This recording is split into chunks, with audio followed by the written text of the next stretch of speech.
बुद्ध के संग में मालुक के पुत्र नाम का एक भिक्षु रहा करता था। मालुक के पुत्र ऐसे प्रश्न उठाते थे कि सृष्टि का अंत होता है या वो अनंत है, अथवा वो माया है या शाश्वत है, या फिर भगवान है या नहीं है। बुद्ध ने सदैव इन प्रश्नों के उत्तर नहीं दिए। एक दिन मालुक के पुत्र को लगा कि वो बुद्ध के मौन को अधिक सहन नहीं कर सकते। उन्होंने संकल्प किया कि अब आखिरी बार मैं उनसे प्रश्न करूंगा, और यदि उन्होंने उत्तर नहीं दिया तो मैं उनसे निवेदन करूंगा कि अपनी प्रतिज्ञाओं से मुझे मुक्त कर दें। बुद्ध मिले तो उसने कहा, गुरुदेव, यदि आप मेरे प्रश्नों के उत्तर देने पर सहमत होते हैं तो मैं आपको अनुगमन करता रहूंगा, किंतु यदि आपने उत्तर नहीं दिए तो मैं संग त्याग दूंगा। बताइए कि क्या आप जानते हैं कि सृष्टि नित्य है या अनित्य? यदि आप इसका उत्तर नहीं जानते तो भी मुझे कह दीजिए। बुद्ध ने मालुक के पुत्र की ओर देखकर कहा, जब तुमने मुझसे प्रवज्ञा देने को कहा था उस समय क्या मैंने तुम्हें ऐसे प्रश्नों के उत्तर देने का वचन दिया था? क्या मैंने तुमसे कहा था कि तुम भिक्षु बन जाओ, मैं तुम्हारी आध्यात्म विज्ञान की समस्याओं का निदान कर दूंगा? नहीं गुरुदेव, आपने ऐसा नहीं कहा था। तब तुम अब मुझसे ये मांग क्यों कर रहे हो? मालुक के पुत्र, तुम ऐसे व्यक्ति हो जिसको विष बुझा तीर लगा हो और परिवारजन चाहते हो कि तीर निकाल दिया जाए और विषमारक औषधि दे दी जाए, लेकिन वो व्यक्ति उस चिकित्सक को कुछ करने देने से पहले अपने कुछ प्रश्नों के उत्तर जानना चाहता हो। घायल व्यक्ति जानना चाहता हो कि तीर किसने मारा, उसकी जाति क्या है, वो करता क्या है और उसने तुमको तीर का निशाना क्यों बनाया। वो व्यक्ति ये भी जानना चाहता हो कि उसने कैसा धनुष प्रयोग किया और विष बुझा तीर किन विषयों से बनाया गया था। ऐसा व्यक्ति अपने प्रश्नों के उत्तर पाने से पूर्व ही मर जाएगा। यही बात सधर्म मार्ग पर चलने वाले के विषय में सत्य है। मैं आत्म मुक्ति के लिए आवश्यक बातें ही उन लोगों को बताता हूँ। जो बातें आत्म मुक्ति में सहायक ना हो या आवश्यक ना हो, मैं वो नहीं सिखाता।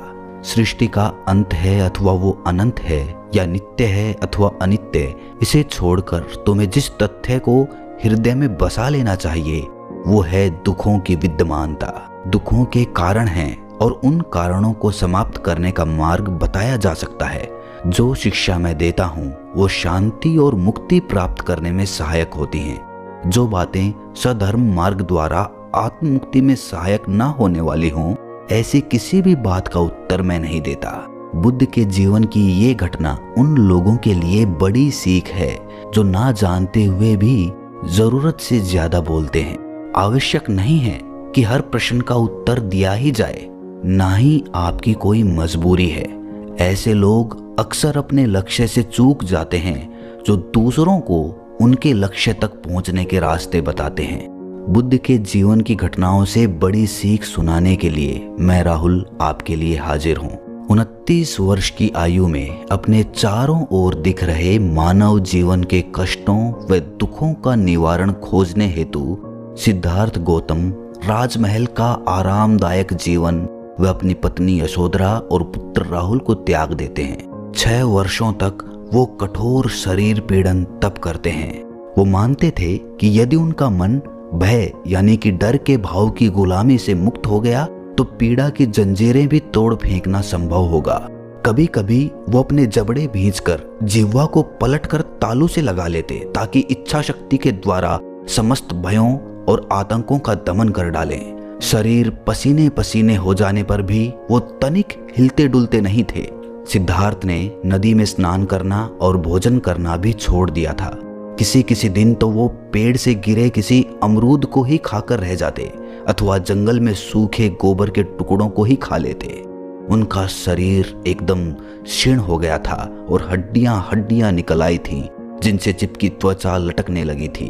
पिछले 6 महीनों से उन्होंने ना तो अपनी दाढ़ी बनाई थी और ना बाल काटे थे। जब भी वो अपने सर पर हाथ फेरते थे तो ढेर सारे बाल उखड़ जाते, मानो खोपड़ी की त्वचा में इतनी भी शक्ति नहीं रह गई हो जो उन बालों को जमाए रखती। और तभी एक दिन जब शमशान में बैठकर वो साधना कर रहे थे तो सिद्धार्थ को जैसे झटका लगा कि आत्मज्ञान प्राप्ति की दृष्टि से घोर शरीर पीड़न तप का ये मार्ग कितना भ्रांतिपूर्ण है। शरीर से अत्याचार करना चित्त के साथ भी अत्याचार करना है। उसी दिन उन्होंने निश्चय किया कि साधना काल में वो शरीर पीड़न तप की विधि त्याग देंगे और नदी के उस पार वन में ही किसी शीतल स्थान पर बैठकर तपस्या करेंगे। स्वयं ही सधर्म का मार्ग खोजने के लिए उन्होंने परंपराओं और वेद शास्त्र की शिक्षाओं पर निर्भर रहना छोड़ दिया था। बुद्ध के जीवन से हमें दूसरी सीख यही मिलती है कि अपने विवेक का प्रयोग करके सत्य और असत्य में भेद करना सीखो। किसी ने कुछ कहा, किसी ने कुछ धर्म ग्रंथ में लिख दिया, सिर्फ इसी को प्रमाण मानकर उसको सत्य मत मान बैठना। अपने विवेक का प्रयोग करके देखो, समझो और आगे बढ़ो। अपने जीवन काल के अगले 45 वर्षों तक तथागत बुद्ध उत्तरी पूर्वी राज्यों में घूमते रहे। उनके संग में हर धर्म, संप्रदाय और जाति के लोग थे। पीड़ा यानी दुख और निर्वाण यानी दुखों से मुक्ति पर ही उनकी शिक्षाएं निर्भर होती थी और इसीलिए ज्यादा से ज्यादा लोग उनके संग से जुड़ते चले जाते थे। भारत में अपना जीवन बिताने वाले सिद्धार्थ का ज्ञान दूर देशों तक फैला हुआ था, जैसे तिब्बत, नेपाल, चीन और अन्य कई देश। तथागत बुद्ध के ज्ञान का आधार पंचशील यानी कि 5 नियम है। पहला शील है जीव हिंसा से विरत रहना। इस शील का पालन करने से करुणा भाव जागृत होता है। सभी प्राणियों को मृत्यु का भय होता है। जैसे हमें अपने प्राणों का मोह होता है, उसी तरह हमें अन्य प्राणियों के प्राणों को समझना चाहिए। हमें केवल मानव हिंसा ही नहीं करनी चाहिए, वरन अन्य प्राणियों की हत्या करने से भी बचना चाहिए। यदि हम अपने हृदय में प्रेम का भाव रखें तो हम कष्टों को कम करके अपने जीवन को आनंदपूर्ण बना सकते हैं। यदि प्रत्येक नागरिक अहिंसा का व्रत ले ले तो राज्य में शांति रहेगी। दूसरा शील है चोरी से विरत रहना। किसी व्यक्ति को ये अधिकार नहीं कि वो दूसरे की श्रम से अर्जित धन संपदा हस्तगत कर ले। दूसरे की वस्तुओं को हथियाने का प्रयास करना दूसरे शील का उल्लंघन है।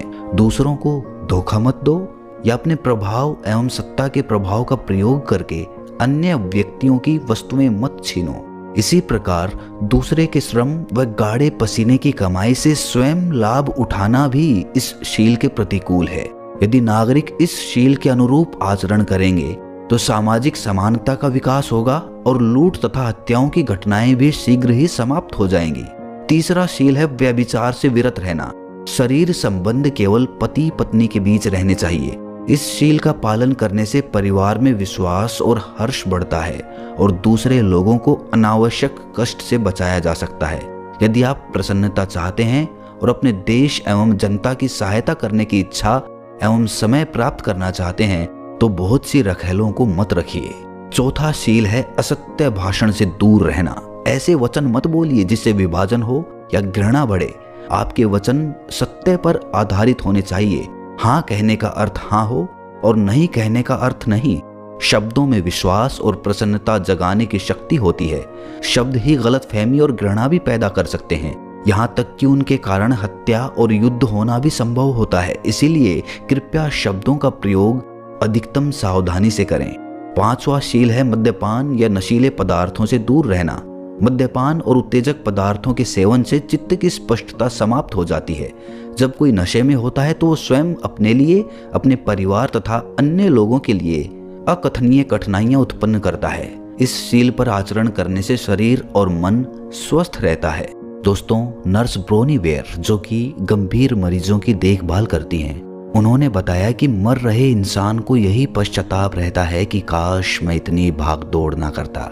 एक बार ठहर कर पलट कर अपने जीवन को दोबारा देखो। क्या वास्तविकता में जो आप कर रहे हैं वो सार्थक है या फिर वो व्यर्थ है? यूं ही भागदौड़ करते हुए एक दिन हमारे प्राण निकल जाएंगे और सारी इच्छाएं यहीं की यहीं धरी रह जाएंगी। थोड़ा ठहर कर शांत मन से सोचना कि वास्तविकता में जीवन क्या है, उसके मायने क्या है और भरपूर तरीके से जीवन किस प्रकार जिया जा सकता है, उसके असल मायने क्या हैं। दोस्तों, मेरा काम है आपके मन में नए नए जीवन के प्रति सवाल पैदा करना और सवाल ढूंढना और उनका उत्तर ढूंढना आपका काम है। तो मिलते हैं फिर किसी अगली कहानी में, अगले ज्ञान में। तो तब तक के लिए अपना ख्याल रखें और चैनल पर पहली बार आए हैं तो इस चैनल को सब्सक्राइब जरूर कर लें। दुश्मनों की दृष्टि में भी उसे सम्मान का पात्र बना देती है।